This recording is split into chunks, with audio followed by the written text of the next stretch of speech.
What's going on, my brothers and sisters? And today we're going to do the psychological analysis of Dr. House, aka House MD. All right, for those of y'all who don't know, this TV show is based on Dr. House and how good he is at his job. He do nonverbal cues, body language, psychological analysis, the whole 9 yards in the process of him being a doctor. Now we have a lot of footage to cover, so there's going to be a series right here. But we definitely going to break it down and we're going to see how he be reading his patients. Now let's go ahead and get into it. How you doing? Okay. Great. I'm doing good too. All right, these first couple of seconds that had just passed by, this is how fast Dr. House has read a patient. You see how he broke eye contact after that? And we're going to go ahead and keep playing this footage, and it's going to explain why he broke eye contact. I get to knock off an hour early today. You know why? Because I kissed my boss's ass. You ever do that? All right, House has already sensed something was off with a little bit of awkwardness. And do you see how this patient is just like staring at him as House is getting close to him? And he's trying to break the ice by telling the story about how he had to kiss his boss, Dr. Cuddy's ass. And it's kind of ironic because this situation, I'm going to go ahead and stop right there. Keep going. I think she just said yes because she wants to reinforce that behavior. Wants me to kiss a lot of other people's ass, like she wants me to kiss yours. One thing about Dr. House is he likes to make people uncomfortable. He likes to see how people's reactions is. He likes to study that, which is actually good because, you know, it helps him analyze people more better. What would you want? A doctor who holds your hand while you die, or a doctor who ignores you while you get better?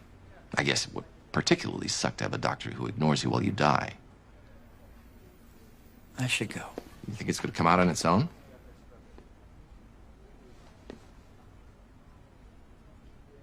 Are we talking bigger than a bread basket? Because actually it will come out on its own. Which for small stuff is no problem. It's wrapped up in a nice soft package and plop. Big stuff, you're gonna rip something. Which, speaking medically, is when the fun stops. How did you... All right, as you see, the patient has finally opened up and been like, how did you know? And Dr. House is going to explain why. You've been here half an hour, you haven't sat down. That tells me its location. You haven't told me what it is. That tells me it's humiliating. You have a little birdie carved under your arm. It tells me you have a high tolerance for humiliation. So I figure it's not hemorrhoids.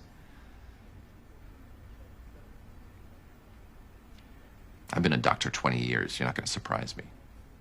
All right, let's go ahead and pause real quick and let's go back and we're going to analyze what Dr. House has saw, okay?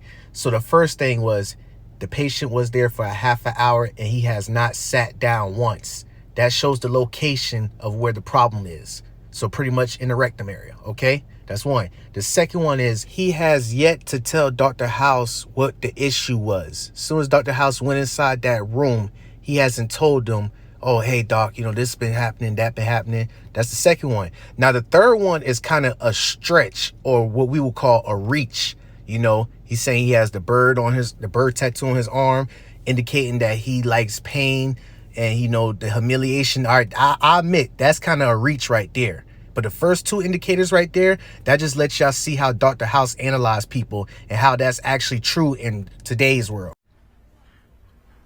It's an MP3 player.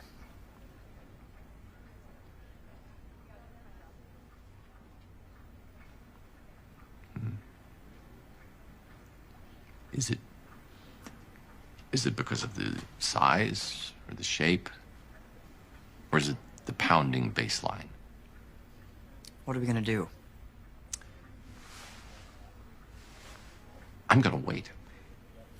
I ain't gonna lie, that was kind of savage of Dr. House trying to think of why that teen would shove an MP3 player up his rectum because of the size or the bass and all that. That's pretty much savage, but that just lets you know that, you know, they say curiosity is what kills the cat. Pretty much with Dr. House, his curiosity is what helps him be able to learn and study human behavior and patterns and do more.